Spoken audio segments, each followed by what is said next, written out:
No matter how many times scientists warned humanity about climate change, nobody listened, and by 2019 a series of hurricanes, tornadoes, floods, and droughts caused destruction all over the planet. After losing several cities, world leaders came together led by the US, and they found a way to neutralize the storms with a net of thousands of satellites, each deploying countermeasures designed to impact the basic elements of weather. This net of satellites was known as Dutch Boy and was designed by Chief Architect Jake. For now it was a US-owned operation, but in 3 years the Dutch Boy would be transferred to an international council. One day, Jake is called to a disciplinary hearing with the US Senate subcommittee because he punched a federal inspector and brought Dutch Boy online without authorization. Jake doesn't accept the scolding and meets their words with sass, ignoring the texts from his brother Max asking him to stop. Jake explains he punched the officer because he wouldn't stop touching machine parts that almost killed him, and that he activated the Dutch Boy to stop a series of storms that would have killed thousands of people. The Senate doesn't care, they just want Jake to be obedient, so they decide they'll send new staff to the station to keep an eye on things and that Jake will have to fire some of the old team members. After the meeting is over, Jake bumps into Max, who works under the US Secretary of State. Max has been chosen to be in charge of Dutch Boy, and he's decided to fire Jake because he thinks that's the best thing for the project. Jake is devastated to learn his brother can do this to his family and doesn't speak to him again. 3 years later, a UN team stationed in Afghanistan gets some weird readings on their scanners and goes to check a village nearby. To their shock, the entire place is frozen and the people are dead. A recording of this finding is sent to US President Palma and his team, agreeing it must be kept secret for now.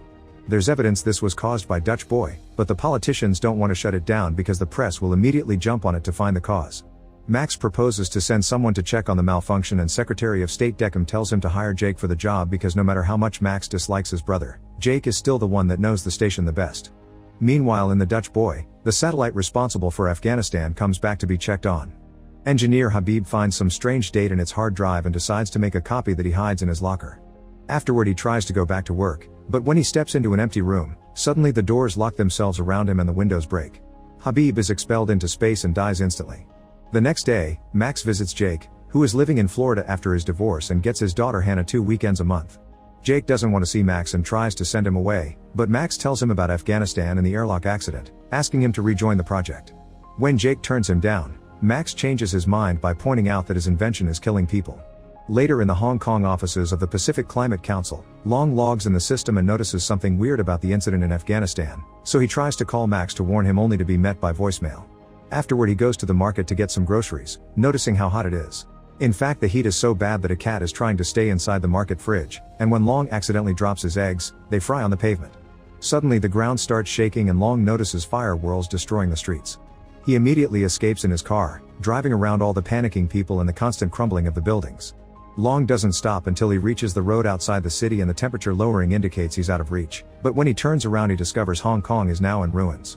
When it's time for Jake to leave, Hannah cries because she thinks Jake won't return and he's always been hard to rely on, but Jake promises he'll be back. Moments later, Jake is boarding a shuttle and flying to the Dutch Boy, feeling at home again in space. He meets Commander Fassbinder, the chief scientist of the station, and she introduces him to her main team, which includes Security Officer Doucette and System Analyst Duncan. They think the incident in Hong Kong was a gas explosion because that's what the news said, but Jake is sure it was caused by the same thing that froze the village. Meanwhile on Earth, Max is spending time with his girlfriend Sarah, who is part of the President's Secret Service. They're interrupted by a call from Long, who informs Max of the heat he felt before the incident happened, meaning it wasn't a gas pipe. He's tried to check on the Dutch Boy to confirm his theory, but his account has been blocked, and Max discovers so has his. Someone in the government is covering up a system defect, and this has the potential to cause a geostorm, which consists of simultaneous catastrophic weather events triggered all over the globe. Max promises to look into it, and after hanging up, he learns Sarah has been called to work because the president has decided to do a last-minute press briefing, which sounds rather sudden. At the office, Long continues to try to log in when the power goes out. He hears some voices coming from the corridor and rushes to hide. This allows Long to watch how US agents take away his computer and all his paperwork. In the Dutch Boy, Jake learns that the Afghanistan logs were wiped clean by the malfunction, so he orders the team to check the logs of the other satellites to track any signs of corruption. The next day, Max visits his friend Dana, a cybersecurity expert that works for the government IT department. He asks her to look into the blocking of the accounts, and Dana confirms someone programmed this to make it look as if it was part of a glitch, but it was definitely intentional. In the Dutch Boy, Jake has a video meeting with Max, who informs him that there may be some foul play involved in the incidents.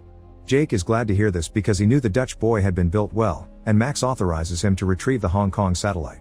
This causes an argument because Jake doesn't think he needs Max's permission to do anything, and Max reminds him that he had to clean up after Jake's dumb mistakes all the time after their parents died.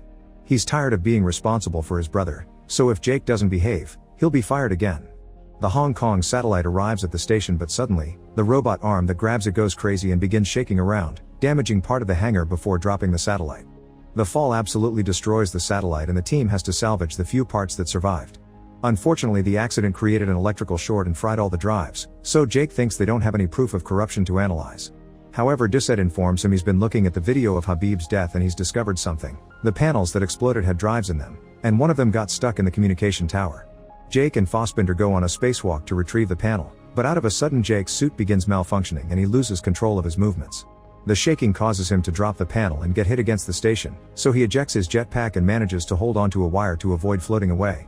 Moments later, Fassbinder brings him back inside, and Jake reveals he took the drive from the panel before he let go of it. When the team checks on them, Jake doesn't tell them about the drive because he's sure his suit was sabotaged by one of them. Afterward, he and Fassbinder investigate the drive and discover there are no signs of corruption, which confirms someone has been causing the so-called accidents on purpose. Jake tries to find the login information behind this programming, but he's locked out. In the meantime, Long arrives in DC and agrees to meet with Max and Sarah at a cafe. However, when Long is about to cross the street, he's pushed in front of a car and hit badly. The mysterious man escapes in his own car and Sarah tries to go after him, but she isn't fast enough.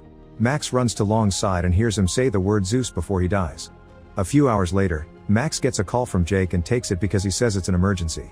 However, Jake only wants to apologize for his behavior and reminds Max there's an unspoken code between brothers before telling the whole story of the day they went fishing with their dad. Max catches on to his intentions and rushes to see Dana to show her a recording of Jake's anecdote. Dana doesn't understand how it's an emergency and Max explains they never went fishing as kids, meaning Jake is trying to pass a message in code because he thinks he's being spied on. Max gives Dana the code they used as kids, and Dana puts together different minutes from the video to create the real message. Proof of sabotage at the highest level of government. Trust no one. Next, Max asks Dana to look into Project Zeus, and Dana finds a file that is double encrypted in a White House security network, which isn't hackable. She needs the right credentials to break it. Moments later, Sarah returns home and sees signs someone has broken in. She takes out her gun only to discover it's Max and Dana, who don't want anyone to know they're there. Max asks Sarah for her credentials to steal the information, and at first Sarah refuses because it would be breaking her oath, but she changes her mind when Max points out that if he's asking for something so serious it's because it's extremely important. Back to the Dutch boy, Jake and Fassbinder check the security cameras and discover Habib hid something in his locker. However, when they check it out, they find the locker empty. Suddenly Doucette appears pointing his gun at them, and since he doesn't immediately kill them, Jake understands Doucette wants to find out who killed Habib too. After confirming they're all on the same side, Doucette confesses Habib's things are in a different locker. He explains he saw the security cameras too and said nothing because he thought the criminal would reveal themselves by coming to destroy the items. The trio opens the right locker and finds the copy of the drive, which reveals someone has put a virus in the station's system. Meanwhile, Sarah gives Dana her login information, allowing her to find the files on Project Zeus. She finds a series of simulations that end with geostorms, and Max realizes someone used those simulations to make the storms happen for real. Afterward, Max has a video call with Jake to inform him someone is weaponizing the Dutch boy to attack specific cities, and Jake confirms they're doing it through the virus. He wants to shut down the Dutch boy temporarily, that way a reboot can flush out the virus. Max authorizes it, but there's a slight problem. The only one that has the kill codes is the president, and Jake doesn't trust Palma. Only someone with power can block their accounts, and it's no coincidence that in 3 weeks the US must hand control of Dutch boy to the International Council. Max asks Jake to keep an eye on the satellites while he finds a way to obtain the kill codes. A few hours later, President Palma is heading to Orlando for a national convention. Max approaches Sarah in secret and convinces her the conspiracy is real, so she must help him steal the codes. To get on the plane too, Max tells his bosses he's going to see his dad who lives in Florida. At that moment, the Dutch boy receives warning messages indicating 200 satellites are malfunctioning, most of them nearing critical. The consequences are soon seen on Earth. A massive hailstorm begins hitting Tokyo, and an offshore cold snap takes out half of Rio de Janeiro. Since he still can't shut down the station, Jake decides to launch the spare satellites to replace the ones causing destruction all over the world. They manage to replace the one in Rio de Janeiro before the rest of the city comes down too, but at that moment another alert comes in. A geostorm is starting. On Earth, Max sees the news of the disaster and gets the alert on his tablet too, discovering the storm is coming to Florida next. Deckham approaches him to point out he knows Max's dad is dead and demands to know the truth. Max tells him the president is behind an incoming geostorm, but Deckham has bad news. They can't get the codes from Palma because the president himself is the code. They need his fingerprints and his eyes to activate the shutdown, so they have no choice but to try to reason with him. At that moment, the Dutch boy crew is shocked to discover the station has initiated the self-destruct sequence on its own. They try to override the command but they're locked out by the system, and Jake realizes the only one with the knowledge to do this is Duncan. As the station begins exploding one area at a time, Jake tells the crew to evacuate before going to confront Duncan. He finds him still on the computers and begins beating him up, but Duncan has a gun hidden under his desk and uses it to get Jake off him. Then Duncan admits he did put the virus in the system, and that he accepted the corrupt payment from the government because his software engineer's salary is laughable. He also confesses he wants to watch the world burn. Jake moves quickly to disarm Duncan and beat him up again, but Duncan retrieves the gun and in the struggle, he accidentally shoots at a window. Immediately Jake runs into another room and locks the door while Duncan is ejected into space. Back in Florida, Deckham takes Max into a special room saying they'll talk to the president there, but it's all a trap. It turns out Deckham is the actual bad guy and the president knows nothing, so he tries to shoot Max for knowing too much. Max manages to escape through a back door and meets with Sarah, letting her know that a storm will kill everyone here, meaning Deckham will get rid of all the presidential candidates in one go. He gave Max control of the Dutch boy and told him to hire Jake on purpose, thinking the brothers' constant fighting would stop them from seeing the truth. Their only solution is to kidnap the president, so Max goes to get a car ready while Sarah shoots in the air, pretending she saw someone in the public about to shoot Palma. Emergency protocols are put into place while Sarah and another bodyguard escort the president, but as soon as they're alone in a corridor, Sarah knocks out the bodyguard and makes Palma come with her to a self-driving car Max hijacked. While everyone in the station evacuates, the Geostorm hits Earth. Tornadoes appear in Mumbai, a major heatwave strikes Moscow, and a mega tsunami slams into Dubai. A lightning storm hits Florida, and Max and Sarah manage to get the president out right before the stadium is destroyed. Deckham escapes just in time too and sends his men after Palma, who is being told the whole truth by Max. Sarah has to drive like crazy to dodge the lightning, the destroyed roads, and the shots coming from Deckham's men. There isn't much time left, so Sarah decides to drive backward to shoot at most of the men, then hits their car with hers. The car flips and explodes when it's hit by lightning. Nearby, Deckham gives his bodyguard a rocket launcher to shoot at the car with the president. The rocket hits its target and the car explodes, but suddenly Sarah appears behind Deckham and captures him. She used the self-driving system to make the car move and set up the trap for Deckham. Now the police are coming to arrest him. Deckham tries to tell Palma he did it to get rid of their enemies and that he doesn't see it as genocide, because science is just playing God anyway, and he thinks Jake would agree since he invented such a powerful machine in the first place. Hearing his brother getting insulted causes Max to punch Deckham. The news begins covering all the natural disasters and the lack of response from the Dutch boy, which worries Hannah. While the last shuttle leaves, Jake decides to stay in the station because the reboot must be done manually. Fassbinder tries to stay too, but Jake sends her away. Meanwhile, Palma is taken to the Kennedy Space Center and he immediately activates the kill codes. However, the self-destruct sequence can't be reversed, so the brothers have to say goodbye in tears. They reconcile after all these years, and Max promises to take care of Hannah. As the station continues to self-destruct, Jake runs to put on his astronaut suit and tries to reach the computer, but the door won't take his code. Fortunately, he's surprised to discover Fassbinder did stay behind and she knows an alternate way to leave.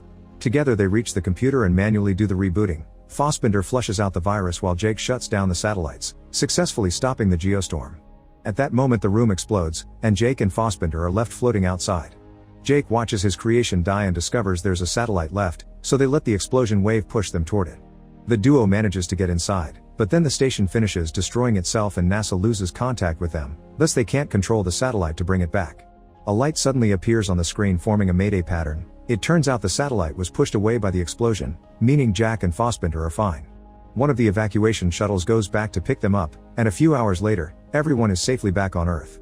Max reunites with Jake and they have their first hug in years. 6 months later, Jake, Max, and Hannah go fishing and find it boring, finally understanding why the siblings' dad never took them in the first place. Jake will return to space in a week to build a new station and wants a last happy moment with his family, but he promises he'll be back. Make sure to subscribe and turn on notifications so you can watch more videos like this. Thanks for watching.